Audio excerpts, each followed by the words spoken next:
Hey y'all, and welcome back to Get With It, brought to you by Slam, the iconic basketball Bible. I'm your co-host, Jayani Smith, aka J Money. And Killa Cam's here, I'm just Killa Cam today. There's no full names today. No Camille. There's Just no Camille. Killa. It's just Killa Cam. Just Killa. When I got my bucket hat on, it's Killa Cam. Just Killa. Period. No, but listen, what a weekend. We had some news breaking pretty recently, actually. We saw that Indiana's head coach the interim coach won't be retained. Jay, what are your thoughts? Man, they're going through it over there right now. I mean, they're definitely, we know they're in their like rebuilding process. They have some great young rookies that came in and played phenomenal this past season. But I'm really interested in seeing like what direction they go into because like when you have that young talent coming in at this time, like you have to have somebody that can fully bring everybody together like in those right moments. So like you don't want to like, I don't know, lose out on this momentum that those rookies have brought or coming in on. I mean, obviously, the record wasn't necessarily that great this year, but their play has been. It's very promising, honestly, 100%. I think they gotta find someone young that feeds off that energy because I think the coaches they've had recently just haven't been able to hone that energy, and because like they remind me a little bit of Atlanta, even like they've got a similar energy, and I think Atlanta should have made the playoffs. I think again. I don't first year for both transitioning organizations, if we're honest. So, but that team, that squad, I'm really excited about. They've got some good vets in that locker room as well. They have a really good mix. So they just need to find someone at the helm that makes sense for this roster. And I'm interested to see because I would have loved someone like a Fred Williams who actually just took a job at I believe Arizona State. I can't remember. But I'm interested to see who they bring in. I'd love to see a new face in the W.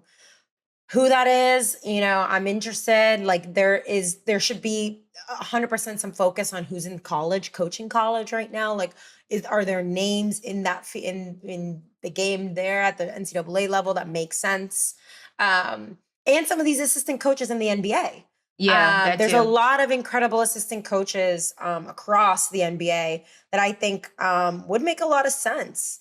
So I'm interested to see, who is top of mind. And for our listeners, please drop in the comments or reactions or whatever who you guys think they should take because it'll be really interesting to see. That's a hot job now. Like I don't think it was like as exciting maybe even a year ago, but like before this draft class, like that's a good job now. You can come in and do some things. Like you got a lot to work with there. 100%. So and I hope that organization kind of finds a way to make it all work because I don't know if they necessarily have from an organizational standpoint. So looking forward to it though. Listen, I'm all about the positivity. For sure. And I'm coming off a very energy-packed weekend. I got to see my king Benito at Yankee Stadium. How was that? Tell us about it. It was the best day of my life. No, it was really just a great night. And not to. I was like, actually, I remember I was like looking around at the arena.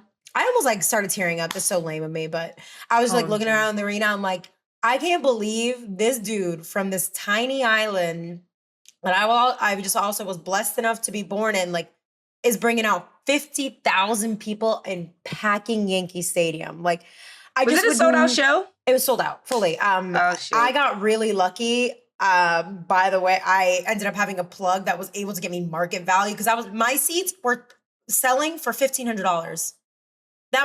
Yeah. I thought about selling them and paying my rent. I'm not gonna lie. I'm dead. I thought for a second I was like, should I sell these and pay my rent?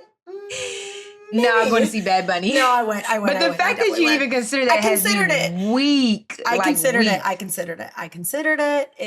It was not done. But I really did consider it. So yeah, it was pretty insane. Like that. I don't think my dad used to work in music in Puerto Rico, and he even said, like, I never thought in my lifetime ever would I see something like this, just, a Puerto Rican artist shining at the highest level. And not only doing that, but and he even said it in his VMAs speech, which was really cool, him winning Artist of the Year in the VMAs.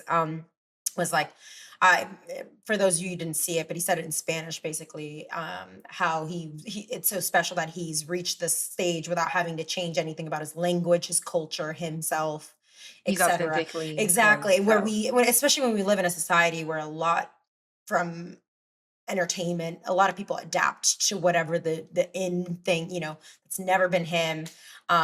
Really cool to see an artist, speak fully our language. And like I say Puerto Rican language, because like, listen, everyone always says that our Spanish is bad or ghetto or whatever bullshit they want to say. Like, no, it's just unique to It's just us. y'all. And you don't need to come at us with that type of energy. And guess what? The number one artist that every single like Latino, Hispanic person on the planet is listening to is this dude. And he's speaking the words that like that we grew up, talking, and the places we grew up talking about. So really special moment. It was awesome. I would go back in a heartbeat. But I'm too broke for it. So that was my I don't know how my best friend did it, but she went to this show here at FedEx, and they somehow finessed their way to floor seats. Okay, I've been hearing people doing that. I'm like, listen, I'm a finesse queen, but I'm not that type of finesse queen. I mean, you already had your plug. I had my plug. But like, so we definitely, because like our seats were a little further back, and we could have totally like walked up. Like security was not like they were chilling. But I didn't want to I don't do crowds like that. Like it gives me anxiety. I start thinking like every worst possible scenario. So I'm like, I'm gonna chill back here in my seat. I'll enjoy my distance seat. I'm fine with that because I don't do that at concerts. I like my space. I want to be able to dance. Like I don't do the whole crowded pack thing.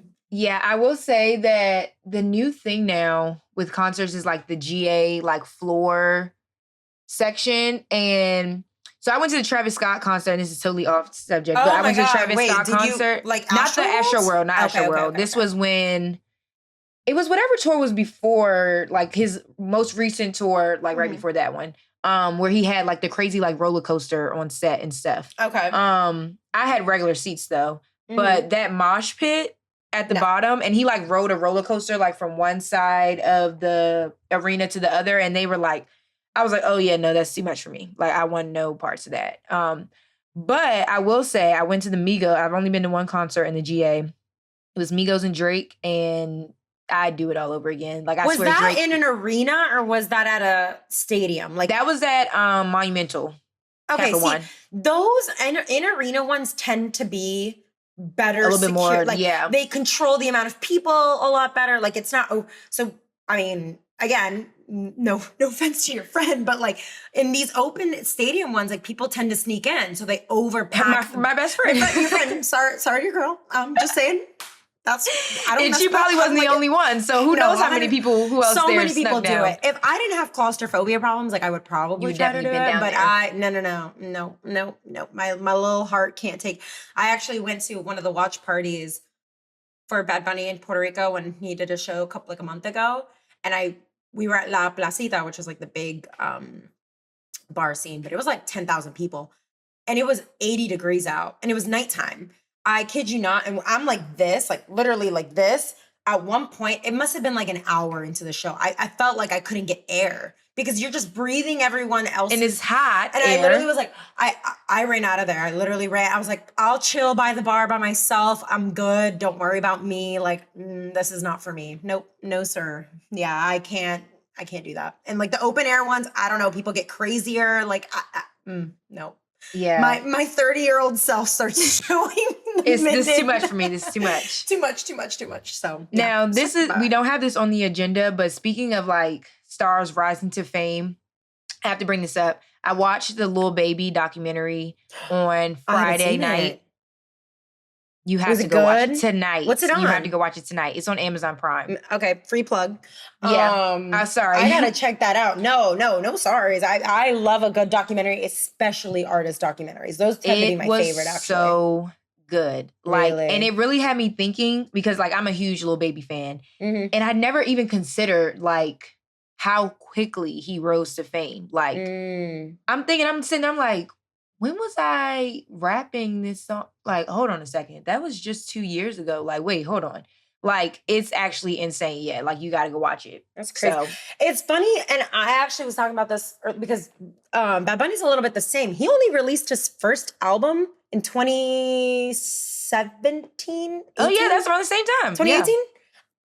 4 years, you know, like, so how, and I think that's like where we live in, especially with the social media phase. Like, I think even TikTok plays a role in it where like, things tend to spread so much faster and at a global pace. Like, it's no longer like, oh, it's big in the States and then it gets a little bit big here and then anyone in the world can reach it. Yeah, exactly. It kind of ends up being worldwide. So I'm really interested to see that because I feel like that's a topic that's going to be researched for years to come. Like, I know Bad Bunny's going to end up doing a documentary. Like, I think a lot of artists are going to end up doing documentaries about that. And about different things. Like, even TikTok trends is a perfect example. Like, how these trends just go from like, it was like 0 to 100. Like a dance trend. And all of a sudden the whole world is doing this fucking like, like what was it called? The Renegade. Jalisa, I think. She created. Like, how crazy is that? So, I mean, we need some studies on this stuff because it's crazy. Like, and it's cool. It's like that group think thing where it's like, oh my God, it's so cool. She did it. So let me do it. Let me do it. And everybody's singing the same thing. Yeah, I know. It's really dope. But okay, we got to get into some We got way off topic. We got way off topic there. If you want a music podcast, we can do a music episode. Yeah, no, but actually. We had game 1 of both semifinals this past weekend on Sunday. And listen, both my teams lost, so I'm out right now. You're out. I'm out. Listen, it's only one game, but Storm took game 1 in Vegas. Jewel Lloyd is a bucket. Like, she finished with 26, and I'm pretty sure she hit like the dagger 3 with under a minute left. Like, there's just nothing she can do. Like, she can't do. Yeah, she is unstoppable in my opinion, and she's gotten to a level where like, it's a little bit of that Kobe status. Like, I mean, she hasn't won, or actually, yeah, she's won 2 chips. What am I saying?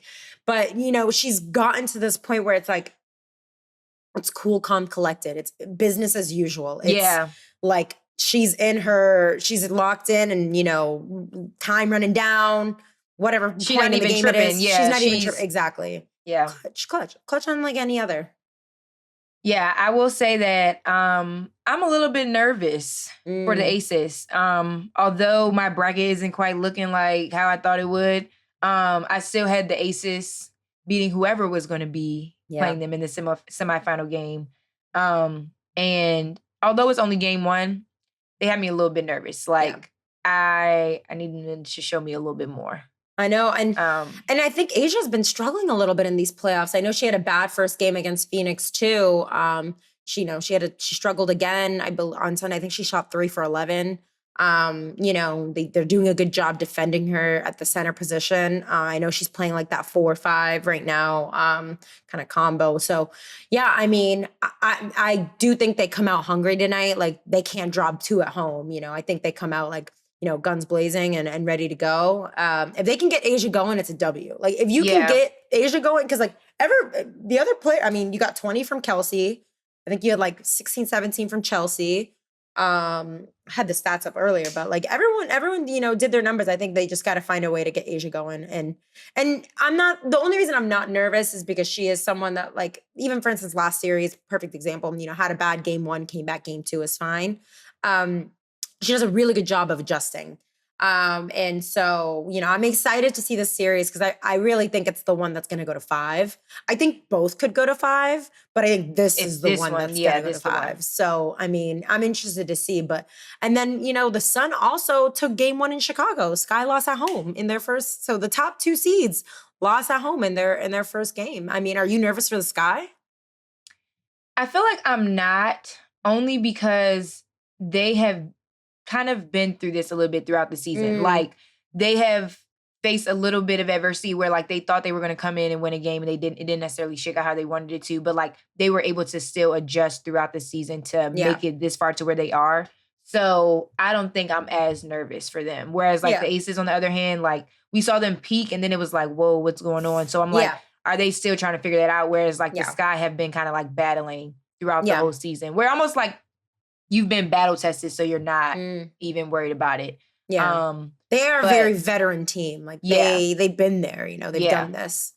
100%. Sure. And the only reason I'm not nervous for the Sky is because I think it's probably like, I don't know Allie Quigley's like history, but it has to have been her worst game ever because she shot 0 for 5 from 3. I don't think I've ever seen Allie miss a 3. So to miss 5 in a game, you know, listen, sometimes it just, the stroke's not there. Yeah. It's an off night. It happens. And I know I'm lying and being dramatic when I say I've never seen her miss because obviously, but you know, she is all hits, no misses. You know, but listen, so I think like they're going to get her back in this game too, like crazy. Easy, like, I don't think it's even going to be a question, you know, where, you know, what she gets back to. So, but that Sun defense, and that's kind of the one fear I had for Chicago was how good the Suns defense is, because that is going to get them into some trouble. I think they got to find a way to get their shooters open to create shots for each other. Cause like, you know, offensively, they just didn't have like that same power the Sky didn't, because the Suns defense was so good. And that's their strength. Like the Sun have won and had their reputation as the best defense in the league for how many years now? Like that's what, you know, has gotten them to this position so many times. So if they can adjust, which I fully trust in James Wade. I think they will. I think we're in a good position for 2 great game 2s though. 100%. Yeah, no, for sure. I 100%. Hope that both of these series go to game 5. I know that. We need it. We just need that. Yeah. And talking defense, the Defensive Player of the Year award just came out, and big shout out to A'ja Wilson. I mean, very well deserved. To me, it was really between her and Alyssa Thomas. I think they were the 2 best defensive players. Brianna Stewart was a close third, in my opinion, but Asia's leading the league in blocks. Like and defensive rebounds too. And defensive rebounds. I mean, she's doing her thing, and she's really stepped it up on the defensive end. Like it's been her year easily. Now, I will say the one snub, and since we're talking about Connecticut defense, Alyssa Thomas, though, like, how are you up for Defensive Player of the Year and you're not on first team?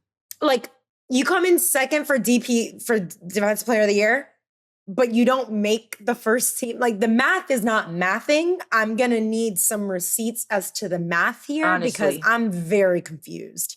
It makes no sense to me. I don't understand that by any means. And that's no shade to anyone on first team. Right, and, you know, I'm just saying. I'm looking at the list and I'm like, it's not even necessarily like who I would even switch out, but it's just like the math though. The math's not there. Like at the end of the day, like she was in second place for Defensive Player of the Year. Like you can't put any of the top 3 players in running for Defensive Player and not have them on the first team. Like, then why are you voting for them for the Defensive Player of the Year? It makes no sense. I'm always like really interested in this voting process because, like, I mean, I'm a media member. I vote, right? I don't want to say it needs to change, but there needs to be a little, I don't know. Maybe some checks and balances or something. Maybe checks and balances. Maybe that's what it is. Like, I don't know. It's an interesting process to me. I think it's the same way it's done across leagues. I don't think it's anything different. But this case is just a perfect example of like this, what the fuck happened. Like, you know what I'm saying? Like, there's no way to walk away from those results and not say what the fuck just happened. Yeah, so, we need answers. No, we need answers. Exactly. We need some answers. So people just please let us know. We had some other awards that I don't think any of us found to be surprising. Rookie of the Year. No questions asked. No questions asked. Howard. Ryan, what? Like what she did this season? What? Yeah. Excuse me. No denying her that. I think if she plays at this level, which I believe she will, I mean, I'm going out on the limb enough to say like she might be one of the like next greats of this league. I think she's got a lot of longevity in her. She's going to be a player that we're going to be seeing at the top level and going against the best names without fear for a long time. You know, I'm really excited for her future because that what I saw this season was not anything. I mean, I knew she was going to play well, right? But I don't think anyone expected it to this level. Like, so it's really, really special to see. And it's crazy to think that she could have done this a year ago. She could have gone to the league a year ago and done the same thing. You know, chose to wait, enjoy her last year at Kentucky. And here she is. We're very lucky to be able to watch Ryan Howard play basketball. That's all I got to say. All I can think about is her from draft night making that TikTok when she's like, me trying to figure out how I'm going to be rookie of the year. Like, she spoke that shit into existence. That's like easy money. Like, she like knew what she had to do, and she's like, she made it look so easy. 100%. She manifested it. For sure. And then most improved player, Jackie Young. Yeah. This is the second year, the most improved player from the Aces, which just speaks to the talent that they have over there. Mm-hmm. But again, another person that, like, who else are we giving that to? Mm-hmm. And I'm so proud of Jackie because, and Kelsey Plum, who won it last year, right? Yeah. Mm-hmm. Yeah. Because I swear I have dementia on set. I don't even know if there are doctors here, let me know. You for that? I don't want to. I don't want to talk about it because like I know this information. Anyways, Kelsey Plum, another player in a very similar situation, right? Came into the league. And sometimes that transition is just not smooth, and that's okay. Like it takes some years. And I know, I can only imagine, I can't know, but I can only imagine the mental toll that takes on a player that, comes from college at the highest level, at the biggest name, and how that almost impacts just as much, that transition. And when you're not playing at the best, and it's a lot of pressure. It's a lot of pressure. It's really hard mentally and emotionally. So I'm just really proud and happy for both Jackie and Kelsey, who I think have just stepped up tremendously and have found their footing in this league, and on that team. And I think it's a really big credit to the veterans on that team, as well as Becky, really guiding these young players into finding their stride, right? And also strengths. Bill, I can't leave out Bill. Bill coached half these girls for the first 2-3 years of their careers. So listen, it's the Aces are, the team to watch for years to come. If they're able to retain this core, it's the best roster, hands down, right? It's just now finding like exactly that smooth spot, which we saw in the first half of the season, but I don't know if we've seen fully hit stride again as teams adjusted against them. Because that's something that you have to remember. That's what you have to prepare for. Yeah, you got to remember. Obviously, they're watching film too. Yeah, they're watching the film too. So it's not like the Aces are all of a sudden bad. It's that these teams adjusted. And so now the Aces have to adjust. And so it's a test to them. I think it's a test to what their future is going to look like. And I'm excited for it because, like, one, Vegas is a city that gets behind their team. And then two, like, they're just an exciting roster to watch. They're for sure only going to, they're only going to get better. Because like you said, like them having to adjust. If you're already the team everybody is after, they're adjusting to come beat you. Now you have to adjust to beat them again or, to overcome that. So they're only going to get better. So I'm super excited for them. Same. Well, we still have one more, the big one to come. And we have a couple more, but the big one to come is MVP. It was this is a hard MVP race because it is your next two stars. It's Asia Wilson and Brianna Stewart. It's one of the two. If you had to pick right now, and hey, I would put, and I even did put close third, not close, like, a little bit. Kelsey Plum. What a year she's had. What an incredible season she's had. Incredible season. And so, Jay, if you had to pick MVP right now, who are you picking? I'll give you my pick after. This is so hard. I feel like we had this conversation last week, and I don't even remember if I gave y'all a straightforward answer. But if I had to pick MVP right now, I have to go with Stewie. Like, as much as I love Asia, and she is such a dominant factor in the league, but on her team specifically, Stewie's just playing, like, probably the greatest basketball of her career right now. I know. And it's a hard one, but I'm going Asia. Really? I think Asia stepped up so much on the defensive end that to me was what sold it. Okay. Because the Aces are in the position they're in because of her defense, not just her offense. And I think the Storm, I would say literally it was like this, like a hair of difference between the two. It was so hard to make that decision. And a lot of people say the weird argument for Stewie is that she's playing her best with a lot less, which sure, but I don't think, why are you saying she's got a lot less? How many like first picks. They've got Tina Charles, they've got Jewel Lloyd, they've got, I mean, Sue's obviously, Sue Bird, at the end of her they career, have but she's still, Izzy Magmabor. Yeah, you have, I mean, that roster that's a crazy is argument. That's not my argument. That's a crazy argument. Yeah, that's the worst argument. It's like, it's almost like when you have a good, like, you have a good case, but then you make the worst argument for it. It's like, now I have to discredit you. Like, yeah, no, I can't get behind that one. That one I can't get behind that one. That Storm roster is loaded, and no one can tell me otherwise. Because that's like, I think they're like top 3 rosters in the league. I mean, I would put the Sky, Aces, and Storm in the top 3 from a roster's perspective. Yeah. So, yeah, I don't like that argument by any means. Really, what it came down to for me was, what has been done on the defensive end for by the Aces, by Asia specifically, and how she stepped up there. And you also got to think about it, like, she's a leader of that team, and I know Stewie is as well, but the Aces have struggled, a lot of their younger players, right, coming, finding their stride, coming together, and I can't know from a locker room perspective the role Asia played, but I know from a floor perspective and what she's done on the court, like, it's lifted and uplifted the rest of her teams. And I know Stewie's done the same for them, but Stewie has a couple more players that have been veterans, have been there before, have been in these high stake moments for the WNBA and gotten to the finals. The Aces have only been there once. So I think I took a little more of a career approach to it, as well as, I mean, I looked at the season. For me, if I had to say defense is what sold it for me, but I think there was some other factors into it. And I think it's just really deserved for Asia. She's played some of her best as well. So, but it was genuinely real close. Real close. I don't even like having to make the decision because it is so close. But that's why I was like, I made the emphasis on right now, which is it also isn't fair because players have their ups and their downs in terms of performance. Like, you just have an off night and you have no control over that. Exactly. But huge emphasis on right now. Yeah.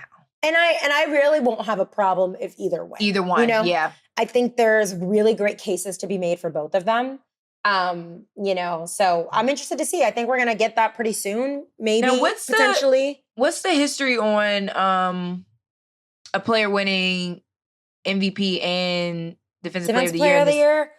I feel like Sylvia Fowles did it. I feel like she would be the only one. That's what I'm thinking about, but I don't have. And Elena Beard too. I think Elena did it a few years back. Wait, MVP. I'm looking it up. And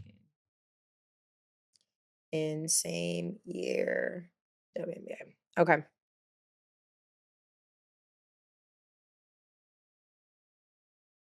First thing that comes up is Candace Parker being the only player to win Rookie of the Year and MVP in the same year. Wait, that's NBA. Hate when NBA things come up. Yeah, let's talk for a second. Let's not get into that because we don't got time today. But I searched WNBA on Google and NBA comes up. Please. Yeah, I know. It's very annoying. Well, we'll have to confirm this stat, but for some reason, I also wouldn't be shocked if it's never happened. So I don't know, but the two that come to mind, just top of mind, are did Sylvia do it and did Elena Beard do it? Because those are the two that I would really put in that category as top defenders, and then also offensive and MVP status players. So we'll double check or fact check us, honestly. Yeah, let us know. I don't think it was Elena Beard though. I'm looking at. I know Elena won MVP. She 2017. She definitely won Defensive Player of the Year. I thought she won an MVP. 2-time back-to-back Defensive Player of the Year. Oh, she's never won MVP? Oh, never mind. So just Sylvia then? Maybe Sylvia. Okay, yeah, wait. Y'all have to fact check. Yeah, you'll have to fact check us. Wait. I'm going to do that one right now because I'm ADD and I got to do it. Okay, wait. She... More... No, it might... I don't think it's ever been done. Defensive Player of the Year, 2011. Okay, and then... Wow, yeah, because the year she won MVP was the one year she won Defensive Player of the Year. Okay.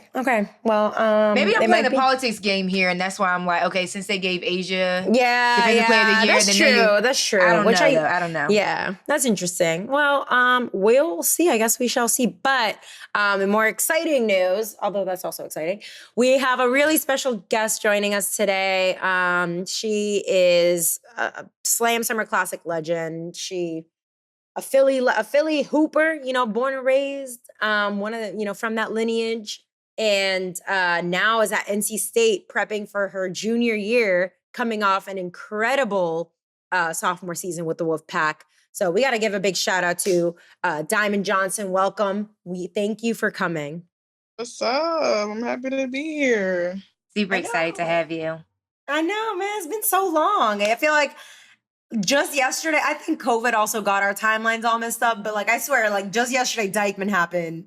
And now you're like a junior. What? Like yesterday, I still can remember everything. That's crazy. And now, I mean, you're going into junior year, but like we got to take it back to the beginning because you're just like and knowing you, right? I know you're just such a hoop head, but we got to like let the people know that, you know? So, I mean, do you remember the first time you picked up a ball? Like, was it a family thing, and how and who kind of got you into the game?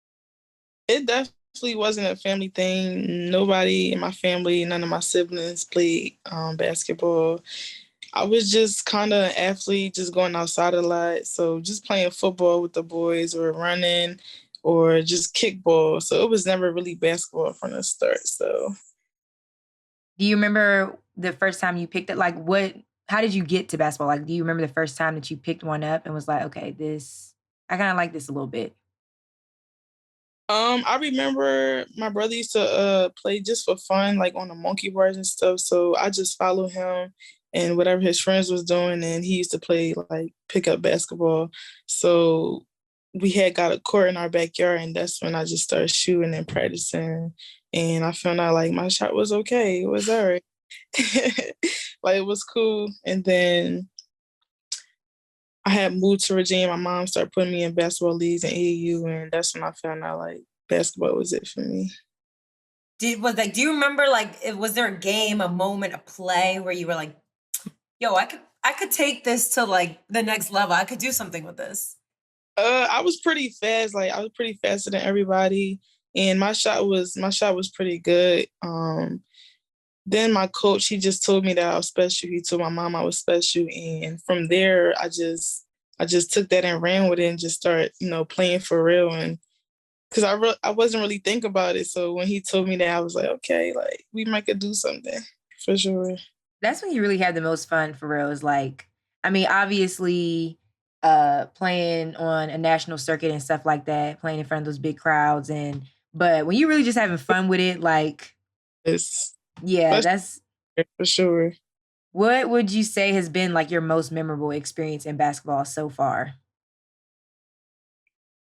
I honestly would say, I probably would say the Louisville game. It was just so much. It was so much stuff going on that game and that day. It was just, but it's definitely the most memorable for sure.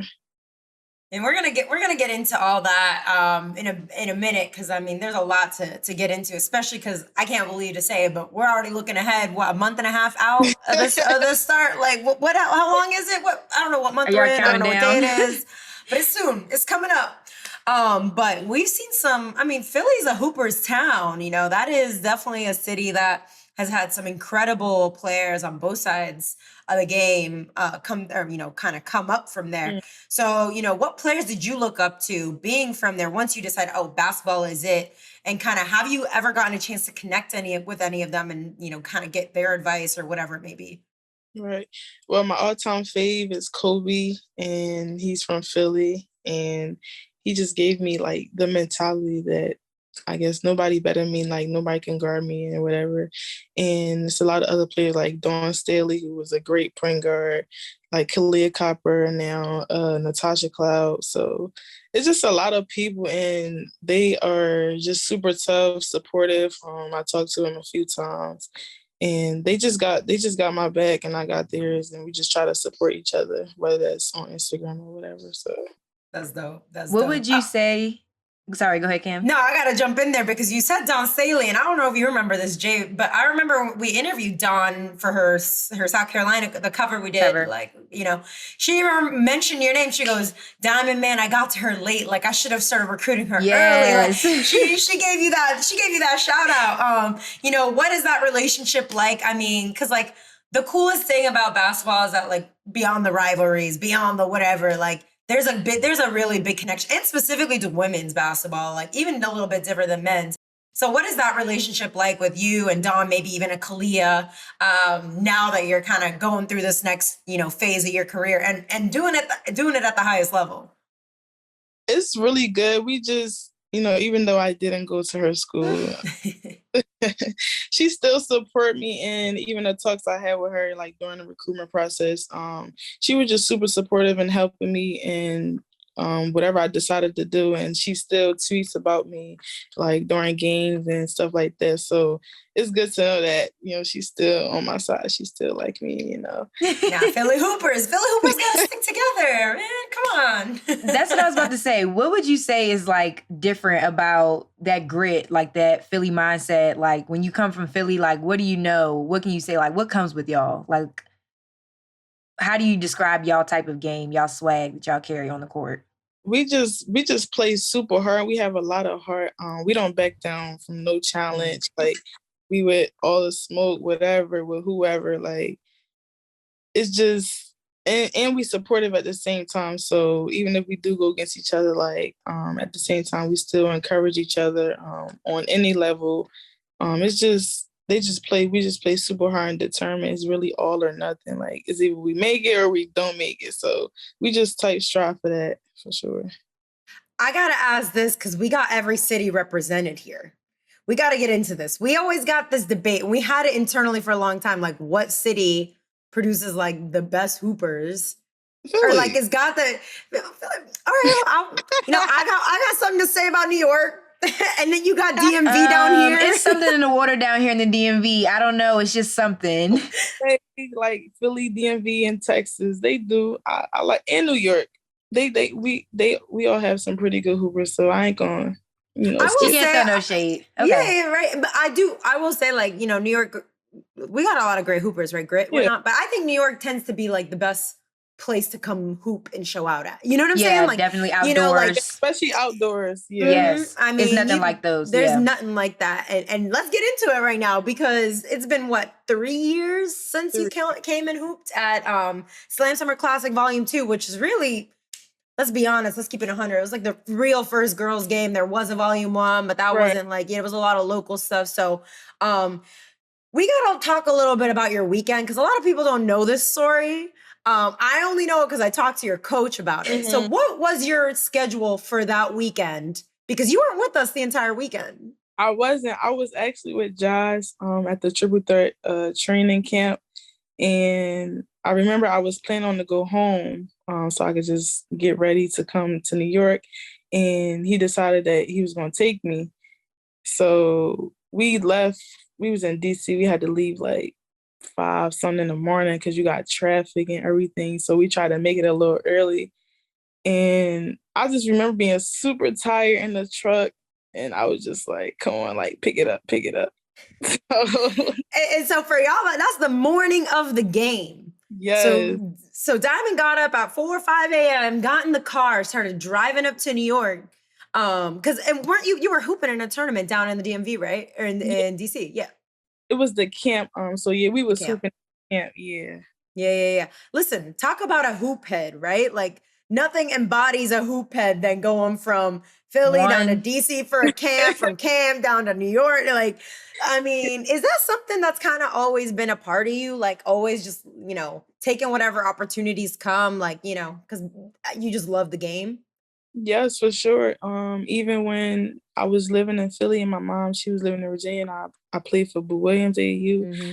Just ride the bus 8 hours down there just for the tournaments for 2 days and come back. And it was like we played every weekend back to back. So I was kind of like used to them rides. So it was cool. I still was super tired, but I was just really pushing through, and like I'll just rest when I get home, whenever I get home.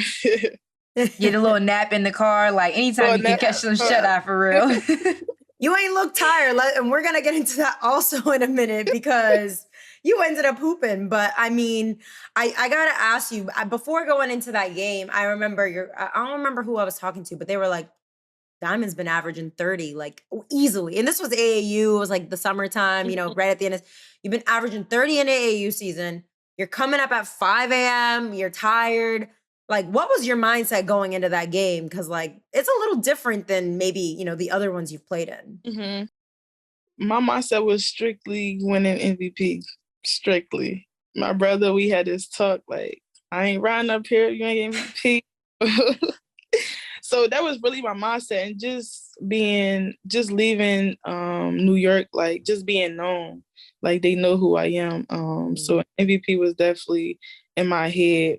So when the first half of the game I wasn't hitting, I was like, come on, like, you know, what's up? So that was really like my motive. Not only you're tired, right? Because you just drove. It was, I'm pretty sure, the hottest day of the summer by far. No. Talk about that heat. Talk about that heat, because my phone overheated twice and I wasn't even in the sun. Like, that was the crazy part about it. You know, how did you kind of keep your composure? Because y'all don't play in that regularly. I just remember my feet and the bottom of my feet, my shoes was super hot. So I think it was halftime. I had to take them off, let them cool down. I'm like, it's too hot for me. It was like, that's different. Like, to where your feet is burning up, that means it's different. Yeah, I was about to say, I don't know if I ever heard of that before, like the heat coming through your tennis shoes because it's so hot outside. You know what's crazy? I think it was Max, our guy who runs Slam Kicks. He literally, because he's from New York, born and raised, he tells me he brings 2 pairs of shoes to hoop outside, especially on the hot days, because you switch them when it gets too hot. So I would never have known that either. So, but it was a different type of heat. And let me just say, I'm pretty sure your feet were also hot because you had the hot hand. I'm pretty sure you dropped 30 at Dykeman, like, easily. I don't remember the point count, but you won MVP. I was there. I remember that part.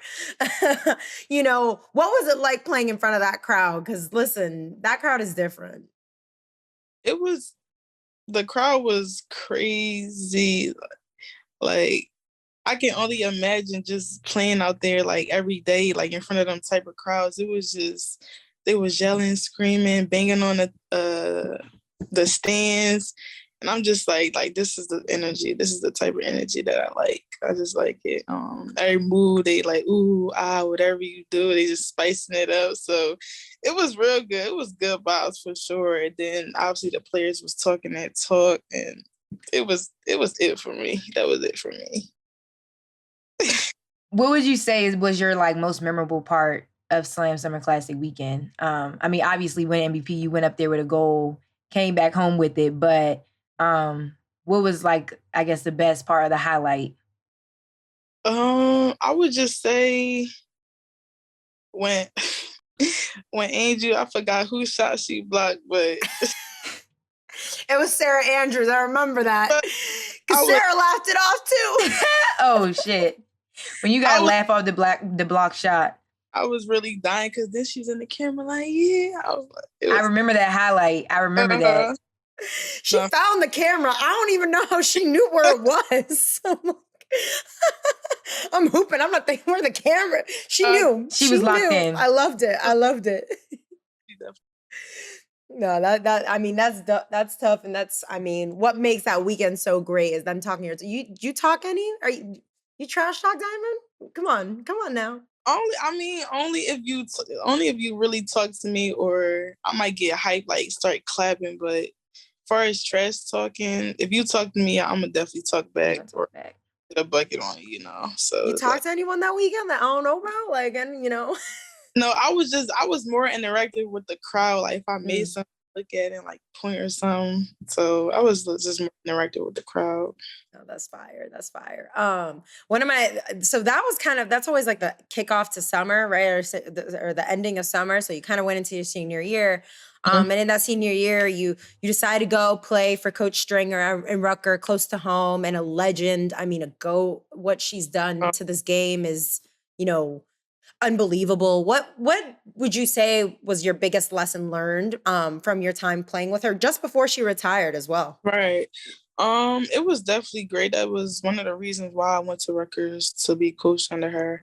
And she just taught me a lot about details and really paying attention to the small things, because that can take you far, and especially in the league. Rutgers got a lot of hoopers that's in the league. So just teaching the little things and just being patient of like what your journey brings to you.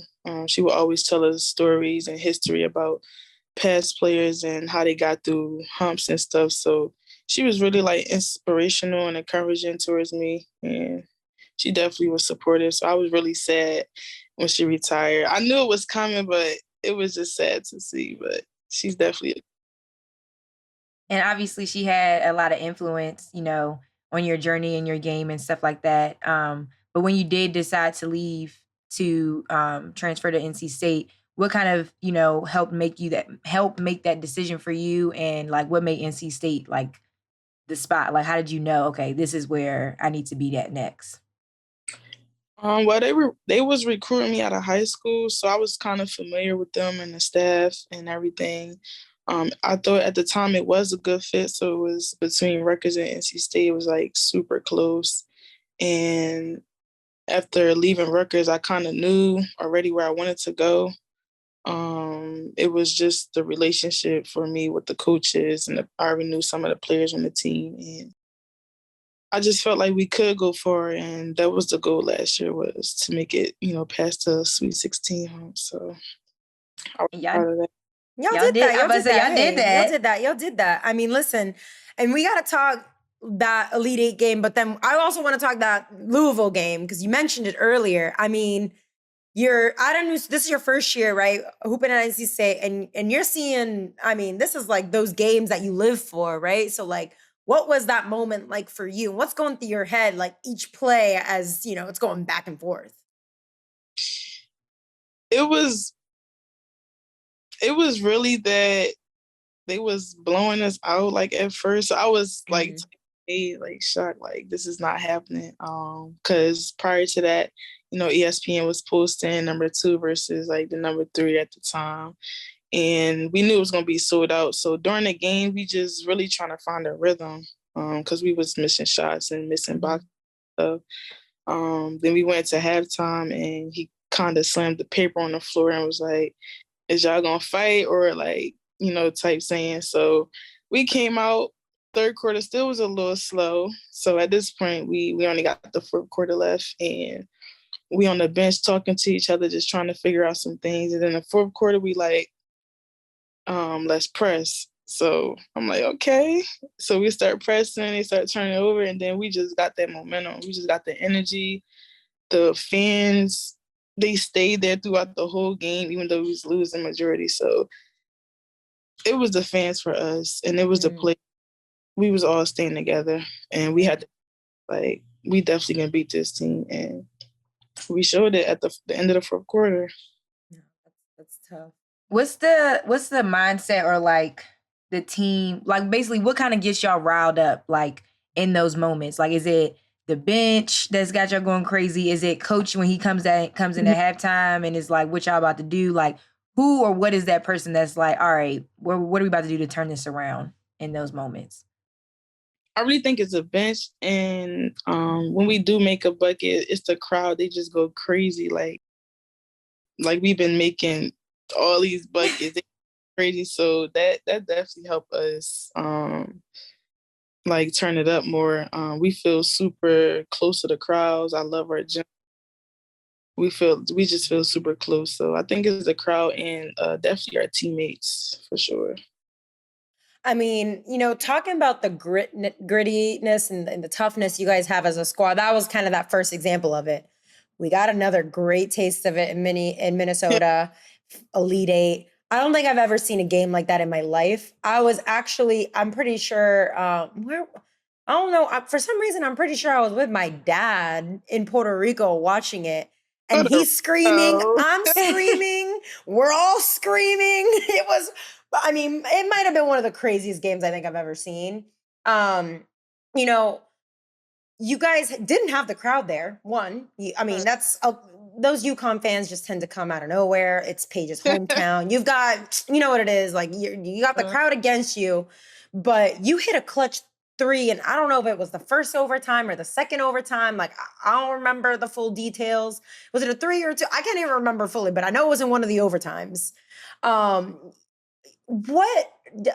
are you built for those moments? Like, I don't know how to say it, but like, how do you like stay calm and like even kill and be like, listen, I got this, because you were clutch in that game. Yeah. It It was actually the fourth quarter that we were was down, and we got subbed in, and we just like with the same mindset, like we want to go for it. We talked about a Final Four in the beginning of the season, and that was just my goal, to get us over the hump in any way possible, or rebounding, like whatever I needed to do. And my shot was falling that game and stuff. So we've been talking about this moment forever. So it was finally here, and like we can't. There's no way. Like we taking this down. Like there's no way we backing off. Like it isn't possible for sure.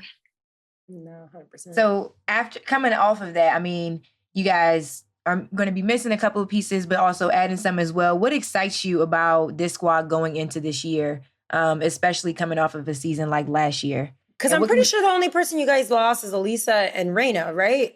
Am I? Yeah, we lost Kai and we lost KJ. Yeah. Okay. But you still got a good. I mean, you got your core though. Jakia, you got Jada.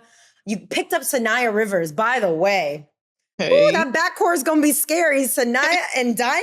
Oh, I'm scared for that one. I'm excited. I'm definitely excited. I think we do have a pretty good team, and I think we can definitely do what we did last year, if not better. I have faith in the team. We have a lot of talent. We just have a lot of different people that can play multiple positions and do a lot of good things. So I'm actually pretty excited this year, for sure. Like probably more excited than any other year. No, for sure. Yeah, no, I mean, and you got a lot of reasons to be excited. When you get a player like a Sanaya Rivers and you just, I mean, automatically get better, right? Your backcourt gets better. I mean, what was like that moment like for you guys, especially because I feel like the transfer portal of it can be so exciting for teams that especially that just end up losing out on players to the pros or they graduate.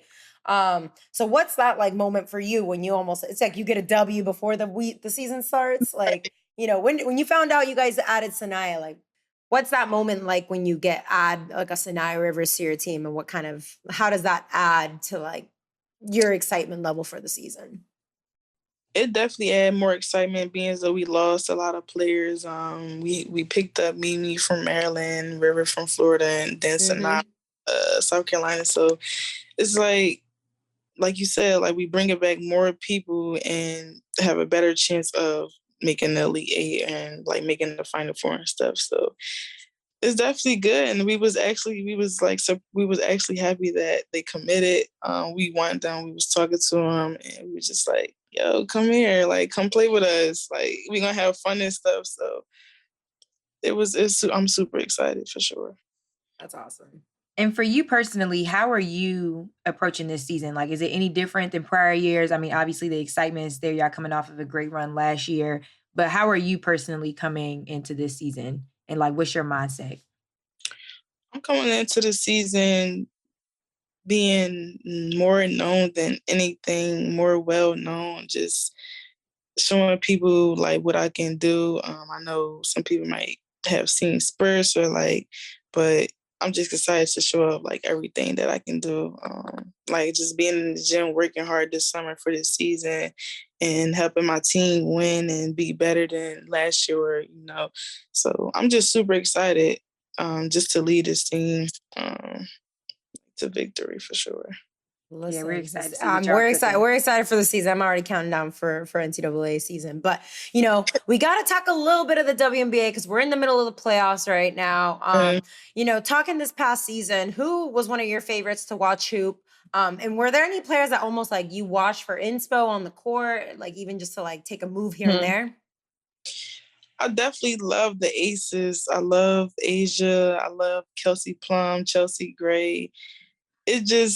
They just play well together, and it just shows like the development from last year. I watched a lot of games last year, watched the playoffs and stuff. So just seeing them grow and coming together as a team.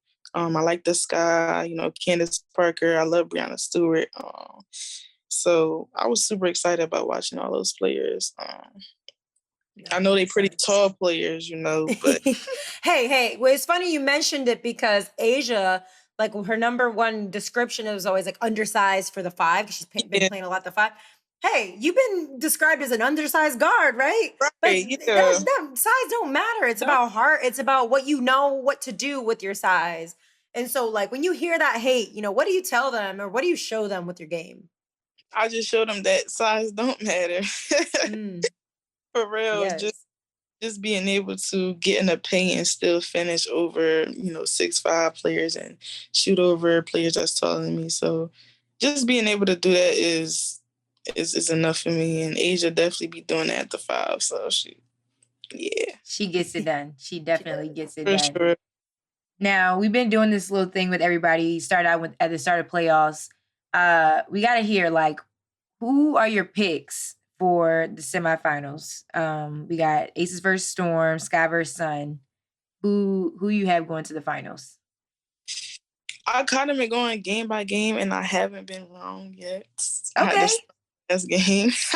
Okay. But I had the Sun for sure for the Sky. So I want the Aces to win because I want Asia to get a chip.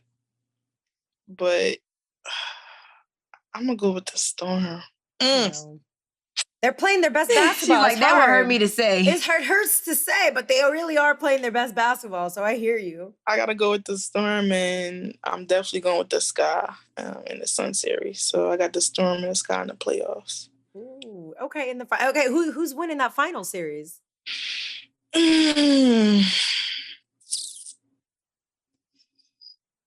I wouldn't be surprised if the Sky won it, but I'm going with Storm. It hurts. Okay, Sue Bird in her last year. I know. I feel like they're hungry to win it for Sue's last year. There's like a different level of energy that they're playing with. Yeah. And Jewel Lloyd, man. Jewel Lloyd is a bucket. No, big bucket.